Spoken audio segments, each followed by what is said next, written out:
Il a raison, puisque la Gemara Ta'anit cite Amar Rabbi Shimon ben Gamliel. Rabbi Shimon ben Gamliel de dire Lo hayu yamim tovim d'Israël que chamisha asar b'av yom kippurim.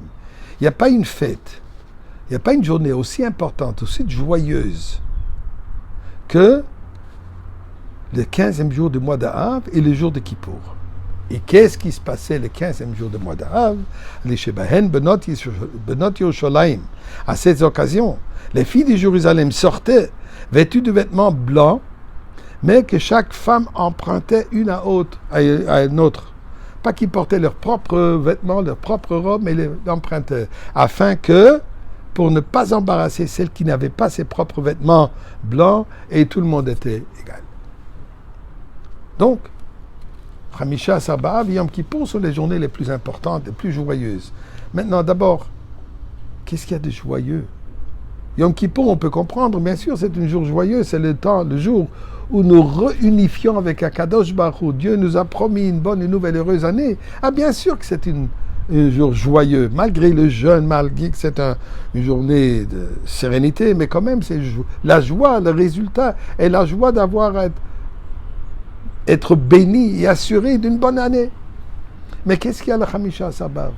Eh bien, nous cite la Gemara plusieurs événements dans l'histoire d'Am Israël qui sont arrivés à ce jour. Premier événement, on se souvient de l'histoire des Meraglim. Les Meraglim, les espions que Moshe Rabbeinu, les explorateurs que Moshe Rabbeinu a envoyés en Eretz Israël, que malheureusement sont revenus avec un message très décourageant, au point où les gens se sont révoltés et disaient on ne veut pas monter en Eretz Israël. Suite à cela, effectivement, ils sont restés dans le Midbar pendant 40 ans. Ceci, quand Dieu, ça c'était Tisha B'Av, que Dieu a dit, ok, vous allez rester dans le Midbar, vous n'allez pas monter.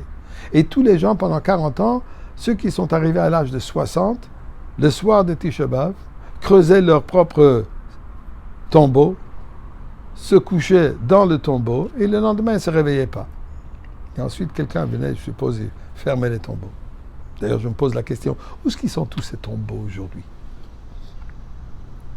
Est-ce qu'on a une idée? Est-ce qu'on a une trace? Est-ce qu'un Kohen est permis de passer dans le Midbar? Anyway, on ne va pas rentrer dans ce détail.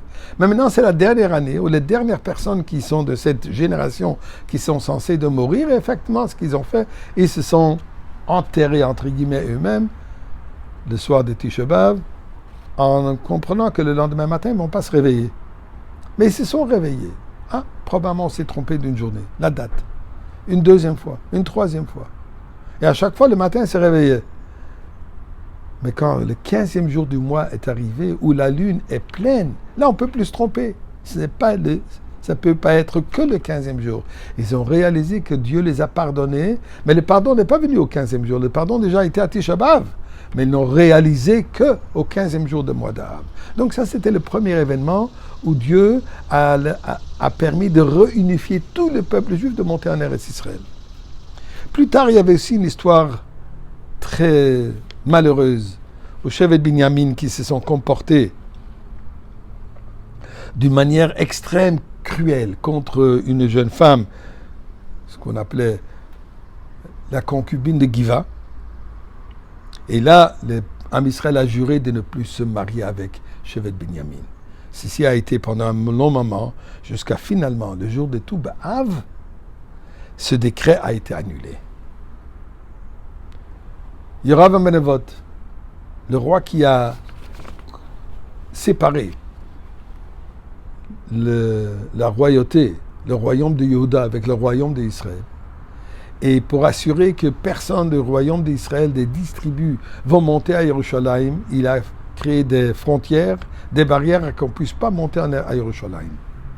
Donc ça accusait une séparation, un schisme au sein de l'Am Israël. Plus tard, le roi